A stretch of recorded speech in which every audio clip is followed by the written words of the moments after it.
Yes, magandang araw sa lahat ng kaswabe natin. It's a super swabe day dahil meron nga pala tayong supercar for sale. What we have here is the 2017 Lamborghini Aventador SV or kilala bilang Super Veloce. Roadster nga pala ito kaswabe, sa bilang niya worldwide is 1 out of 500. Kung nakapalo kayo sa channel natin, iba-iba na yung mga kinuna natin. We have the Huracan Evo, Performante, STO, nagkaroon na rin tayo ng drive impressions. Nagkaroon na rin ako ng drive impressions nito noong 2022. Same year model lang sila, pero yon kulay green naman. That's the first time na nakapag-drive ako ng Aventador dahil single clutch, medyo nanibago ako, akala ko merong problema, pero that's the way it is pala. And alam naman natin, when you say Aventador, mas higher ito na spec compared sa isang Huracan. And ito nga pala ang nanalo sa Nürburgring, pero the SVJ, yung Super Veloce Jota. Pero ito SV lang siya, na ngayon, ang successor nito ay yung Lamborghini Revuelto, at sana makilala rin natin yung owner niyan kasi nasa 1,000 horsepower na yon. Equipped siya ng 3 electric motor and syempre yung V12 normally aspirated na engine nandun pa rin. This one, 750 horsepower na nagsimula ang Aventador sa mga nasa 700 horsepower. So on this video kaswabe, i-check natin kung ano ang mga exterior finishes, yung aggression ng interior cabin niya, and after that, quick and short drive lang para ipa-experience ko sa inyo what does it feel pag nakasakay sa mga supercar na Lamborghini Aventador SV Roadster. Suabe, let's begin!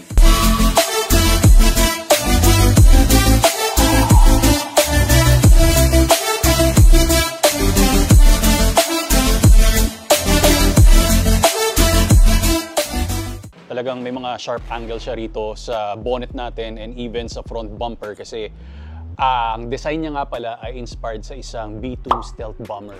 Nakakabigla nga even yung mga SVJ, some of them inspired sa Shark, sa Cobra, pero hindi ko na inalam yung mga ibang detalye kaswabe. Mid-engine tayo. Dito meron kang a little bit of cargo space na pwedeng makatulong sa long travel natin. Tapos, ito yung Y-shape natin na LED DRL and yung turn signals natin na ala crystal.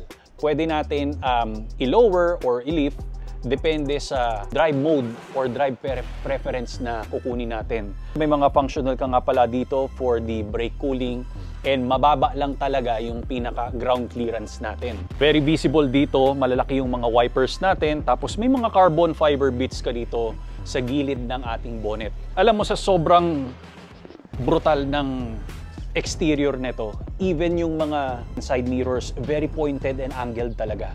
So we have P0 tires, 255, 30 and ZR20. Track monster ang kanyang orientation. So cross-drilled nga pala, we have ceramic rotors and malaki na brake caliper. Multi-spoke siya. Saktong-sakto yan kasi kinakailangan talaga ng SB natin yung grip pag nag-linear driving tayo ng mga launch mode.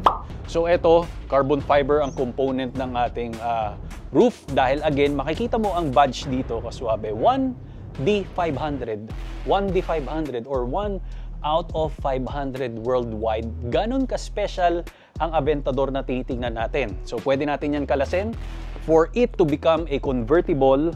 Ngayon, pag bubuksan natin syempre ang SV, alam na natin to. Gusto ko lang i-demo. You have scissor doors.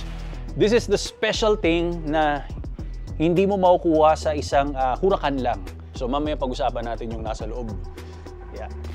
Nakita mo, sobrang daming pocket dito. Lahat yan, it's all functional. Massive na air intake, then may badging ka, LP 750 because it is 750 horsepower. You have a rear wing. So doon, wet carbon fiber. Ito naman, satin finish na carbon fiber.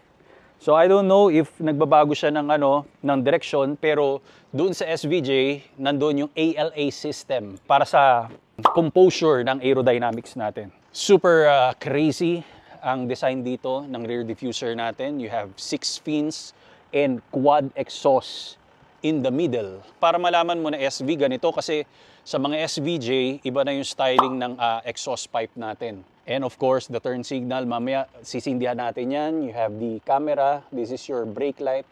Sobrang sexy and slim and trim. Are you ready kaswabe? So inside the ribcage of the Aventador SV, ay eto siya. So you have, ganda oh.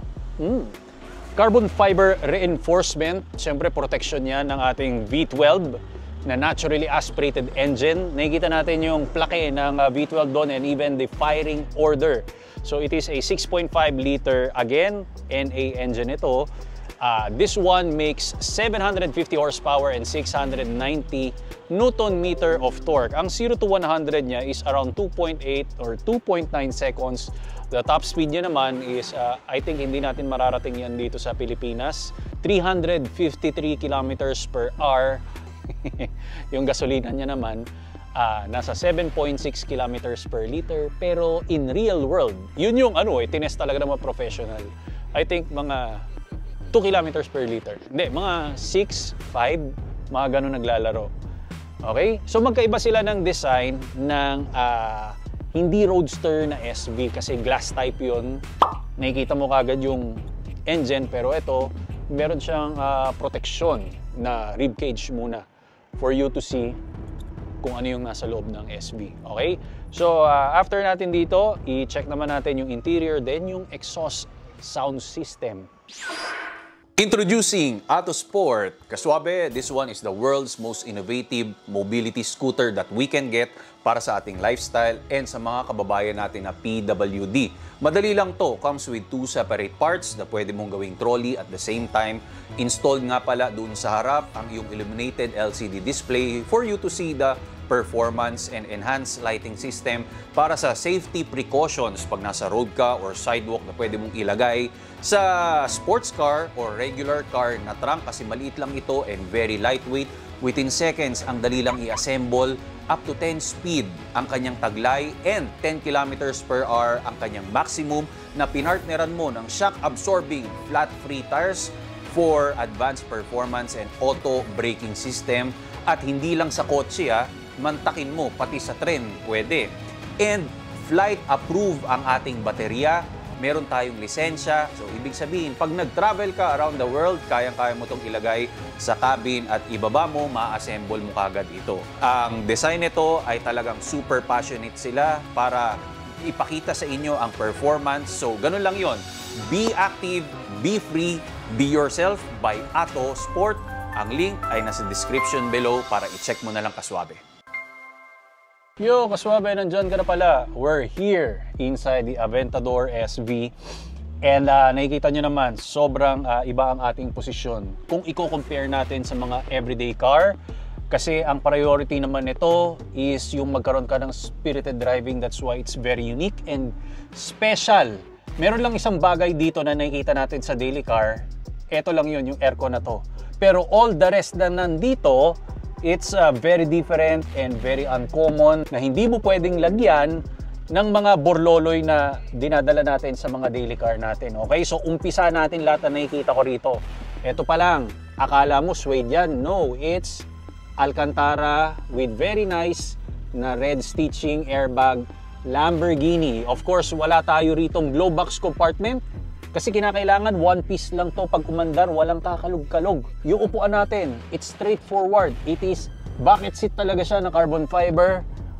Tapos embroidery ng Fighting Bull natin, the Lamborghini. Ayan, makikita mo yung mga skeleton niya na carbon fiber. And this will hug you kasi pasok na pasok yung likod natin na para pag nagkaroon tayo ng mga launch mode talaga mapipirme sa kinalalagyan mo. Leather with the red na pinstripe, armrest natin yan, reverse manual, and e-brakes natin. Ngayon, medyo talagang yung center console, malaki yung chunk dito.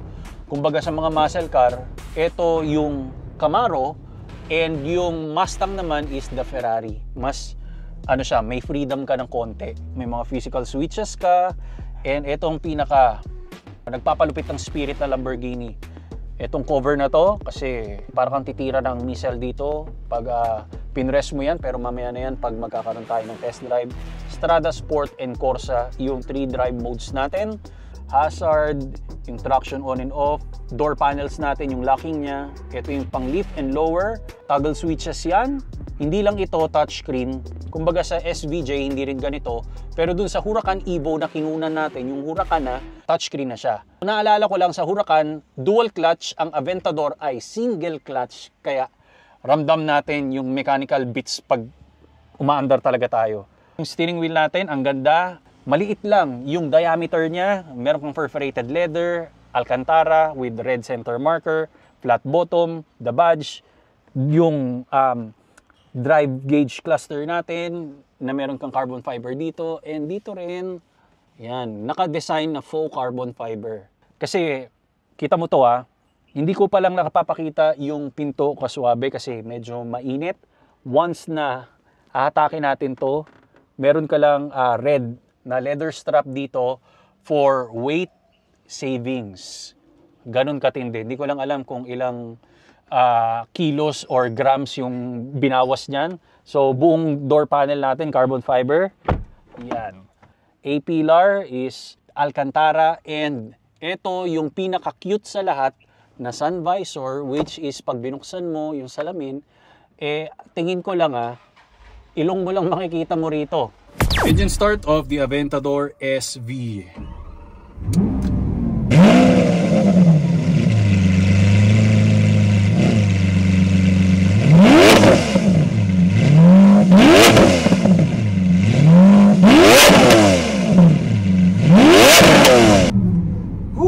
Ang ingay natin sa subdivision. Happy New Year 2025.